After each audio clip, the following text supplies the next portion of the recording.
Hi, I'm Mark Gorton, and I'm here today with Charles Montgomery, a journalist and author of Happy City, which is a great book about a lot of ideas surrounding the livable streets movement. And he's been nice enough to visit us in New York, and where we're standing on the Lower East Side in Sarah Roosevelt Park on a beautiful spring day where lots of livable streets activity. One of the things that I really liked about your book and the way you write is that you talk about urban design in terms of happiness, which is a really unusual way. I mean, a lot of people talk about transportation and architecture, but could you explain a little bit about the interactions of urban design and transportation with happiness? I mean, what do they have to do with each other? Well, we know that for much of the history of urban planning and architecture, the people who build our cities, who build public spaces, who create buildings and city systems, often they will tell us they are building for our happiness. I mean, it's the end goal of everything all of us do anyway, except they rarely provide evidence to demonstrate that they are making us happier with their creations. So I found this very curious, and looking at the last couple of decades of terrific work being done in neuroscience, and behavioral economics, and psychology, we're actually starting to gain some evidence that tells us a little bit of the effect of the urban system on our own well-being, on how we feel, on how we treat other people. So what makes for a happy urban environment versus a sad urban environment? The key element is social relationships. So the most powerful ingredient of human happiness is strong and positive social connections. So the city is most successful when it facilitates great relationships between people. The places we live and the urban systems in which we live influence our happiness in ways most of us never imagine. So, for example, for the last 80 years, we've been building cities and urban systems that actually drain social time out of our lives. The group of people who are least likely to trust their neighbors, have dinner with their families, do favors for neighbors, vote, volunteer, etc., are people who live on the exurban fringe, people who are entirely dependent on cars to get around, and whose social time is being corroded by the dispersed city. We spend a lot of time working to reduce the amount of automobiles in the city and create public spaces. And I know intuitively that these are great places. Like when you do it and you feel it, you're like, this is where I want to be. There's something almost biological that tells you when you're in a friendly place. Mm-hmm. But there's now actually empirical studies that back up this intuition. So, I mean, why don't you just start off and give me an example of, a successful place? Well, it's funny you should say that because we're in one right now. Back in 2011, I worked with the BMW Guggenheim lab and a neuroscientist named Colin Eller to test the psychophysiological effects of various public spaces.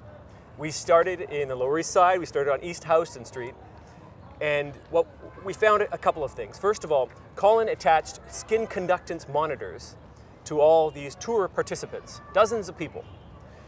And then he hacked some BlackBerries so they could punch in a subjective rating. How happy do you feel in the moment? Well, the most powerful thing we learned was that if you're exposed to nature, even a little bit of nature, you feel happier. So this park right behind us, which is a senior's garden right here at Sarah Roosevelt Park, almost immediately upon exposure to this garden, the tour participants felt much happier. So what surprised us is they also felt significantly more aroused, more excited. But this plays out in all our streets, and it plays out in architecture as well.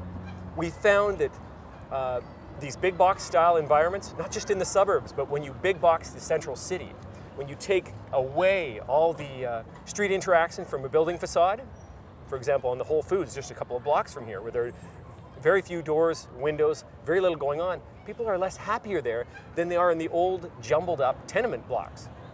Because there's more people over there, there's more going on, it's more social. But I mean, you would think that if you want nature, and this is what makes you happy, it would seem like the exurbs would make people way happier than the city. So where's the disconnect there? If you're just seeing nature from your car as you're driving, you're not able to absorb as many of its benefits as you are if you are actually working in your garden. And I spent a lot of time with super commuters in Southern California.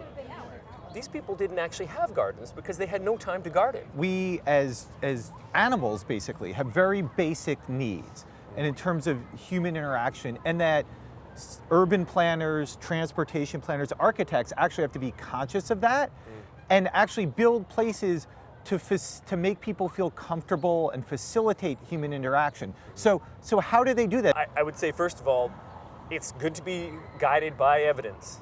And cities are starting to do that. We only have to look at the work of Jan Gehl to see that once you start measuring something like pedestrian activity, policymakers start paying attention to it. When Jan Gehl came to New York City and actually counted pedestrian crowding on the sidewalks, pedestrians being pouring out onto the streets because of this crowding, this evidence can be used to design differently. So in New York City, it meant creating more space for pedestrians in some cases.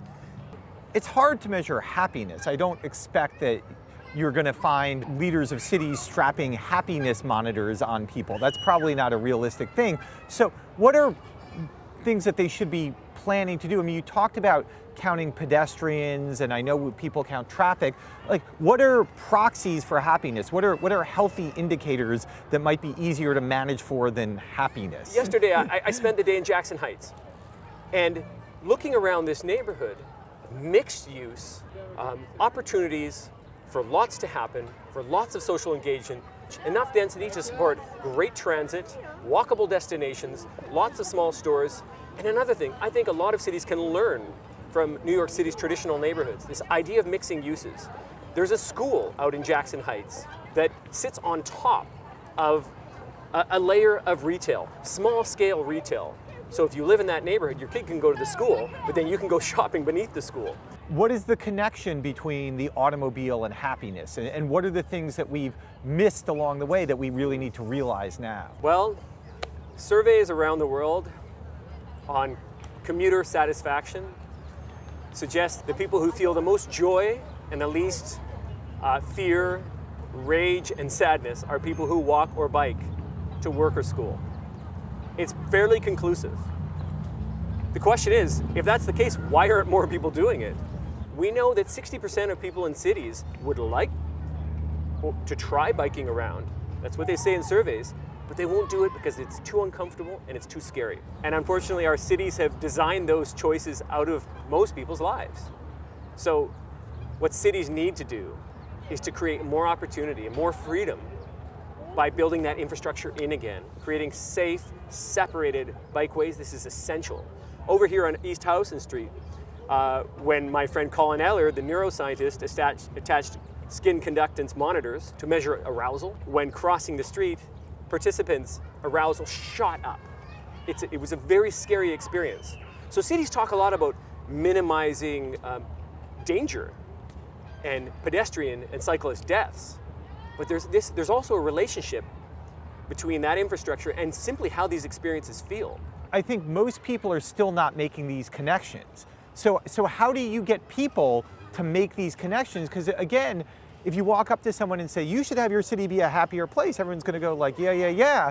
But when you say like, well, and you should get rid of that parking over there, then other people will go like hell. It's a good question, and it's very difficult because the nugget of this problem, again, a lesson from behavioral economics is that as a species, we're actually not that good at maximizing utility, or this is the economist's expression for maximizing happiness. We get it wrong all the time. For example, a Swiss study found that the longer people's commutes, the less happy they said they were with their entire lives. Now, this wasn't asking people, are you happy with your commute? They separated the issues. And what that suggests is people were choosing to make longer commutes that actually made them less happy. So they were choosing a bigger house, or they were choosing a higher paying job over whatever benefits might be provided by a shorter commute. So we all have a very tough time choosing the right thing. Now, let's face it, for the longest time we've left these decisions up to planners, policymakers, mayors, and they need to take the responsibility to get it right, to help the rest of us by creating environments where we have more freedom and where we stop subsidizing the options that make life more difficult.